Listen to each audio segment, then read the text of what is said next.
montrer ce beau cadre pour parler un peu à ces personnes qui aujourd'hui sont en train de se former et qui demain vont solliciter de l'emploi, qui vont être recrutées dans certaines entreprises. Ce qui est bizarre, c'est qu'on va tous à l'école pour avoir des diplômes et on se dit que nos diplômes nous permettront d'avoir un emploi et que cet emploi va nous faire gagner de l'argent. Mais en fait, qu'est-ce que vous croyez qui mérite un salaire que vous avez? Qu'est-ce que vous pensez que la personne qui vous emploie achète chez vous pour qu'elle puisse vous donner de l'argent? Je suis confrontée à une réalité en tant que chef d'entreprise et je pense que beaucoup de chefs d'entreprise comme moi vivent la même chose. Aujourd'hui, pour avant, je ne sais pas, j'étais encore sur les bancs, j'avais pas cette réalité-là. Mais on a l'impression de plus en plus que les gens qui sortent des écoles, des universités ou même des centres de formation ne comprennent pas qu'ils viennent vendre leurs compétences et que c'est après avoir fait montre de cette compétence qu'ils reçoivent un salaire. Ça voudrait dire que les gens ne comprennent pas que ce sont leurs idées, leur vision, la capacité qu'ils auront de faire avancer un travail en entreprise qui fait qu'ils sont payés. Il y a des gens qui se lèvent le matin pour aller travailler et il y en a qui se lèvent pour aller au travail. Ceux qui vont travailler ont compris qu'ils ont des idées, ils ont un potentiel et c'est celui-là qu'ils doivent mettre en avant pour apporter de nouvelles stratégies, pour donner de nouvelles orientations qui vont évidemment produire des résultats. Et ceux qui vont au travail vont pour qu'on leur donne des instructions. Donc, c'est pas des gens qui vont apporter quoi que ce soit. Ils se comportent un peu comme des manœuvres à qui on dit « nettoyer ce lopin de terre » et ils nettoient. Mais ils ne vont jamais venir dire « je pense qu'en faisant ci ou ça, on pourrait atteindre un tel niveau ou on pourrait se mettre à une telle dimension ». Ils sont que des exécutants. Et ces personnes s'étonnent de ne pas s'épanouir au travail. Mais c'est normal que vous ne vous épanouissiez pas parce que rien ne vient de vous. Tout ce que vous avez appris à l'école finalement ne vous sert pas en entreprise. Il n'y a aucune stratégie marketing qui vient de vous. Vous allez assister à des réunions et vous écoutez seulement ce que le directeur va dire ou ce que votre supérieur hiérarchique va dire.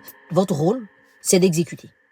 Il n'y a pas vos empreintes dans les entreprises par lesquelles vous passez. Ce qui fait qu'on peut se débarrasser de vous aussi simplement que possible. Parce qu'il n'y a rien que vous apportez qui va devenir un manque quand vous ne serez pas là. Il y a des gens à qui j'aimerais dire bravo à travers cette vidéo qui sont rentrés juste pour ramasser des câbles après des tournages. Et ces personnes ont fini par se retrouver derrière la caméra en train de filmer. Parce qu'en elles, il y avait la volonté d'apprendre, il y avait la volonté de se dépasser, il y avait l'envie d'apporter quelque chose de nouveau. Mais elles n'ont rien perdu. Parce que en venant travailler pour quelque chose qu'elles savaient, ces personnes sont allées chercher ce qu'elles ne savaient pas. Et à force, il y en a qui sont devenus des chefs d'entreprise.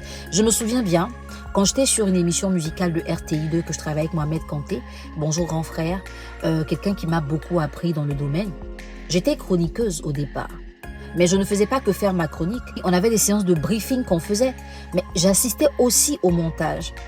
Et en assistant au montage, je comprenais comment l'émission devait se dérouler pour que le rendu soit beau. C'était pareil pour mon premier emploi quand j'étais à la radio. Je suis venue juste pour présenter mon émission. Mais après, j'ai commencé à apprendre la technique. Après, j'ai commencé à faire le montage de spots audio. Et donc, ça m'a permis de connaître des choses que d'autres personnes ne connaissaient pas. De cette façon-là, quand mon émission a pris fin, il y avait quelque chose qui manquait. Il ne faut pas vous lever pour aller au travail, mais levez-vous pour aller travailler.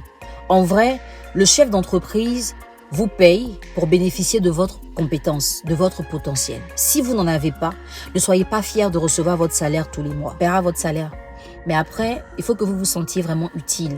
Qu'un jour, vous soyez capable de dire, quand je venais dans cette entreprise, ils étaient à tel niveau. Grâce à ce que j'ai fait, ils ont atteint un autre niveau. J'ai formé des gens, j'ai laissé mes traces et je suis parti. Peu importe d'où vous venez, peu importe ce que vous faites, faites-le bien. Parce que demain, vous allez devoir le démontrer en entreprise. Alors, c'est un petit coucou que je profite pour faire à tous ces jeunes-là qui fréquentent le lycée professionnel des pêches.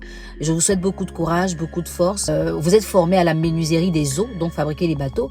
Et je me suis demandé, est-ce que les bateaux ou même les pinasses qu'on utilise à Abidjan ou dans d'autres villes, ou est-ce que quand on va à Sini et qu'on est en train de surfer sur l'eau, il y a un seul engin qui est sorti de ce lycée? Je ne sais pas.